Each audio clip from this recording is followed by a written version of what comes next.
Canada ஆசை காட்டி பாரிய மோசடியில் ஈடுபட்ட அமெரிக்க ஜனாதிபதியின் அதிகாரத்தை குறைக்க ஜனநாயக கட்சியினர் தீவிரம். இரு குழுக்களுக்கிடையே ஏற்பட்ட மோதல். ஈரான் போர் 3000க்கும் அதிகமானோர் உயிரிழப்பு. புதிய கட்டத்தை எட்டும் ஹார்முஸ் நீரிணை. அமெரிக்காவில் சீன ஆராய்ச்சியாளர் மர்ம மரணம். பிரித்தானியாவுக்குள் ஊடுருவிய ரஷ்ய நீர்மூழ்கி கப்பல்கள். விடுக்கப்பட்டுள்ள எச்சரிக்கை.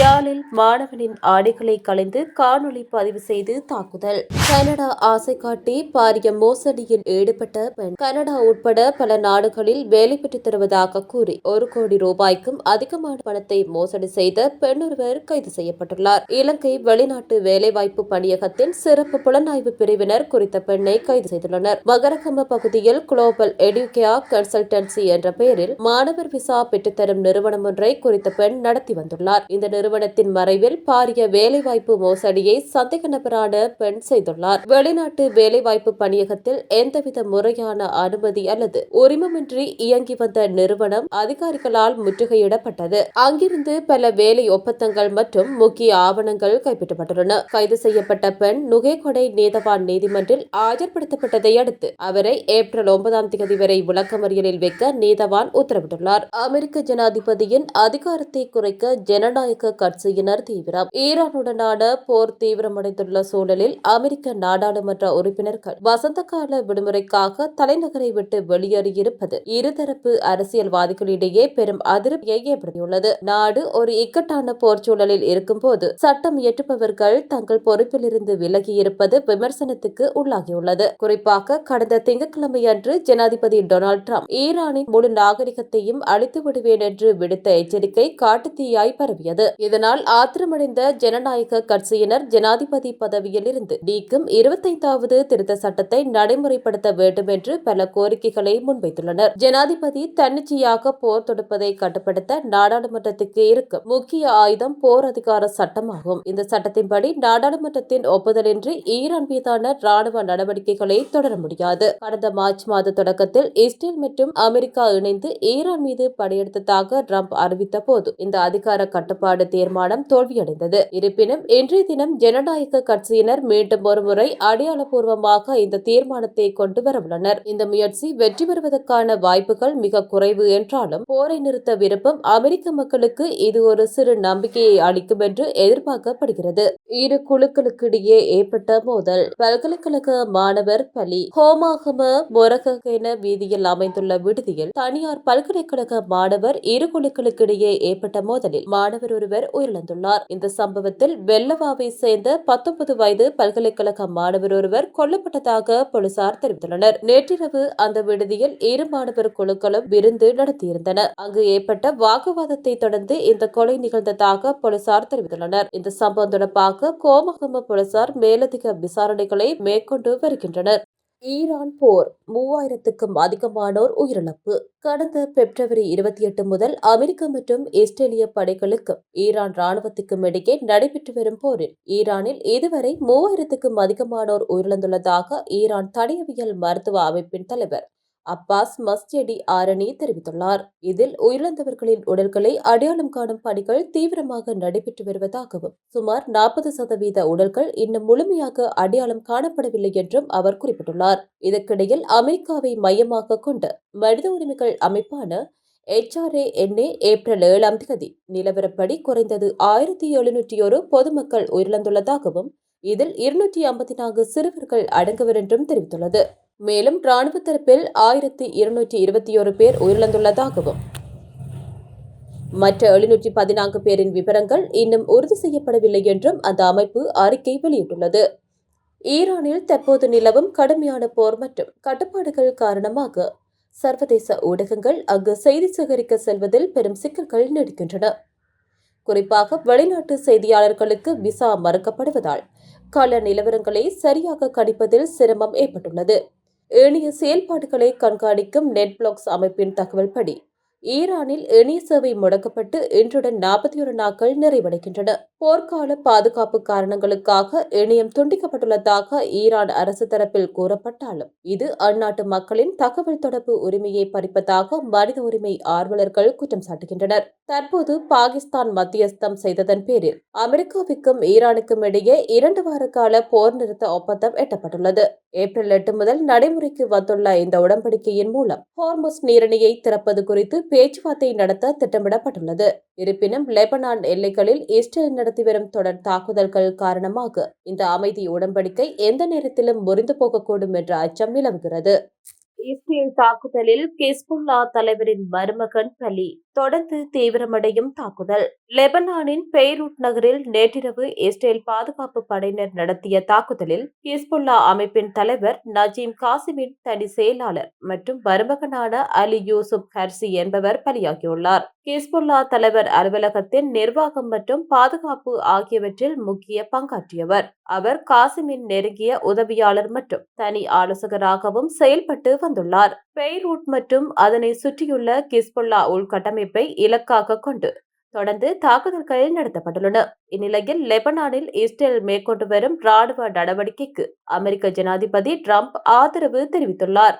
ஈரானுக்கு எதிராக அமெரிக்கா மற்றும் இஸ்ரேல் இணைந்து வான்வழியே கடுமையாக தாக்குதல் நடத்திய சூழலில் ஈரான் மற்றும் அமெரிக்கா இடையே 2 வார காலத்துக்கு போர் நிறுத்த ஒப்பந்தம் ஏற்பட்டுள்ளது.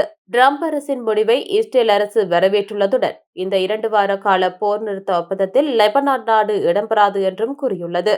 இதனால் லெபனானில் உள்ள ஹிஸ்புல்லா அமைப்புக்கு எதிரான தாக்குதல் நிறுத்தப்படாது என தெரிவிக்கப்பட்டுள்ளது.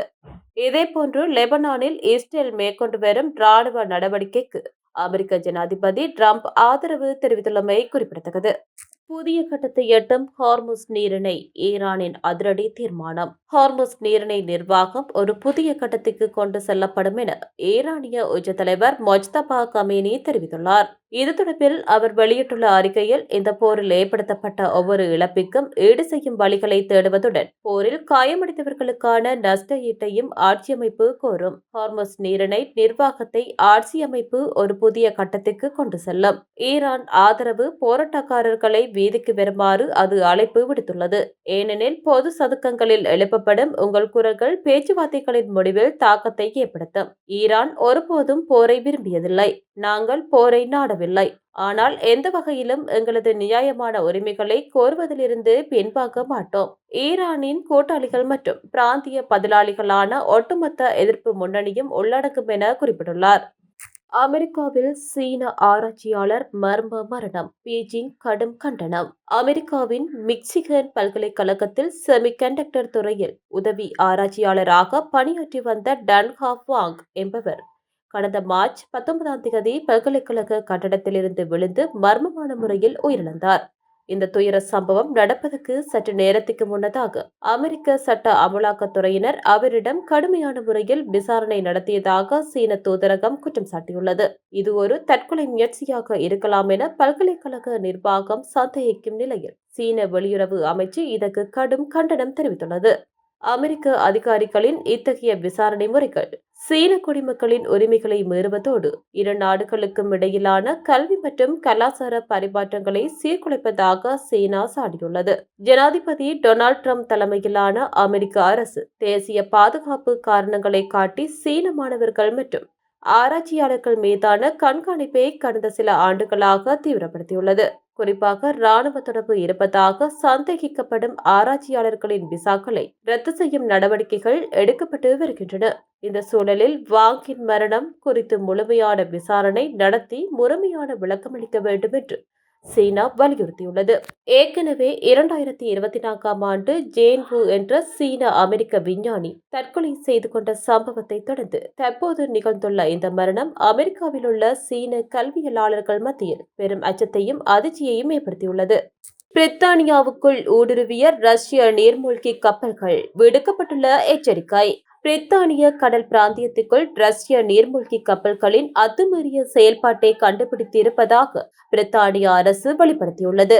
வட அட்லாண்டிக் கடல் பகுதியில் ரஷ்யாவின் 3 ரகசிய நீர்மூழ்கி கப்பல்களின் செயல்பாட்டை 1 மாத காலமாக தொடர்ந்து கண்காணித்து வருவதாக பிரித்தானிய அரசாங்கம் தற்போது அறிவித்துள்ளது. பிரித்தானிய ராயல் கடற்படை மற்றும் P-8 போசிடான் விமானப்படை விமானங்கள் இணைந்து ரஷ்யாவின் அகுலா ரக அணுசக்தியால் இயங்கும் தாக்குதல் நீர்மூழ்கி கப்பல் மற்றும் ரஷ்யாவின் ரகசிய பிரிவான GUGI-யின் 2 உளவு நீர்மூழ்கி கப்பல்களையும் கண்டறிந்தனர். ரஷ்யாவின் இந்த நீர்மூழ்கி கப்பல்கள் பிரித்தானியாவின் பொருளாதார மண்டலத்திற்குள் இருந்தது. ஆனால் இவை பிரித்தானியாவின் எல்லைக்குட்பட்ட கடற்பகுதிக்குள் நுழையவில்லை. இந்த 3 நீர்மூழ்கி கப்பல்களும் கிட்டத்தட்ட 30 நாட்களுக்கு மேலாக இடைவிடாமல் கண்காணிக்கப்பட்டதாக தெரிவிக்கப்பட்டுள்ளது. டவுனிங் தெருவில் செய்தியாளர்களை சந்தித்த பாதுகாப்பு செயலாளர் ஜான் ஹீலி கடலுக்கடியில் அமைந்துள்ள எரிவாயு குழாய்கள் மற்றும் தொலைத்தொடர்பு கேபிள்களை குறிவைத்து இந்த நீர்மூழ்கி கப்பல்கள் செயல்பட்டதாக தெரிவித்துள்ளார். இருப்பினும் தொடர் கண்காணிப்புகள் காரணமாக இந்த உள்கட்டமைப்புகளில் எந்தவொரு பாதிப்பும் ஏற்படவில்லை என்பதை உறுதிப்படுத்தியுள்ளார். மேலும் இது தொடர்பாக ரஷ்யாவுக்கு கடும் எச்சரிக்கை விடுத்த பிரித்தானிய பாதுகாப்பு செயலாளர் ஹீலி பல்வேறு உலகளாவிய நெருக்கடிக்கு மத்தியிலும் பிரித்தானியா விழிப்புடன் இருப்பதாக தெரிவித்துள்ளார். மத்திய கிழக்கில் உள்ள பதற்றங்களை பயன்படுத்தி மேற்கத்திய நாடுகளின் கவனத்தை நீங்கள் திசை திருப்ப முயற்சித்தாலும் பிரித்தானியாவின் முக்கிய எதிரி ரஷ்யா தான் என்பதில் தெளிவாக இருப்பதாக தெரிவித்துள்ளார். யாழில் மாணவனின் ஆடைகளை களைந்து காணொலி பதிவு செய்து தாக்குதல். தனிப்பட்ட பகை காரணமாக யாழில் 17 வயது மாணவன் ஒருவனின் ஆடைகளை களைந்து அவன் மீது தாக்குதல் நடத்தி அதனை காணொலியாக பதிவு செய்து வேறு நபர்களுக்கு அனுப்பிய சந்தேக நபர் ஒருவர் கைது செய்யப்பட்டுள்ளார். இதேவேளை சம்பவத்துடன் தொடர்புடைய மற்ற நபர் தலைமறைவாகியுள்ளார். சொன்னாகம் காவல்துறை பிரிவுக்குட்பட்ட மருதநாட்மடம் பகுதியில் கடந்த வெள்ளிக்கிழமை இந்த சம்பவம் இடம்பெற்றுள்ளது. மாணவனின் வீட்டுக்கு சென்ற இருவர் அவரை மோட்டார் சைக்கிளில் வயல்வெளிக்கு கடத்தி சென்று ஆடைகளை களைந்து காணொலி எடுத்து அதனை சக மாணவர்களுக்கு நேரலையில் காண்பித்துள்ளனர். பின்னர் சம்பவம் தொடர்பாக சொன்னாகம் காவல் நிலையத்தில் முறைப்பாடு பதிவு செய்யப்பட்டுள்ளது. இதனையடுத்து காவல்துறையினர் மேற்கொண்ட நடவடிக்கையில் ஒருவர் கைது செய்யப்பட்டுள்ளார். மற்ற நபர் தலைமறைவாகியுள்ளார். இந்நிலையில் கைது செய்யப்பட்டவரை நீதிமன்றத்தில் முற்படுத்திய வேளை அவரை விளக்கமறியலில் வைக்குமாறு நீதவான் உத்தரவிட்டதாக சொன்னாகம் காவல்துறை தெரிவித்துள்ளது. இதேவேளை மற்ற சந்தேக நபரை கைது செய்யும் வகையில் சொன்னாகம் காவல்துறையினர் ஈடுபட்டு வருகின்றனர்.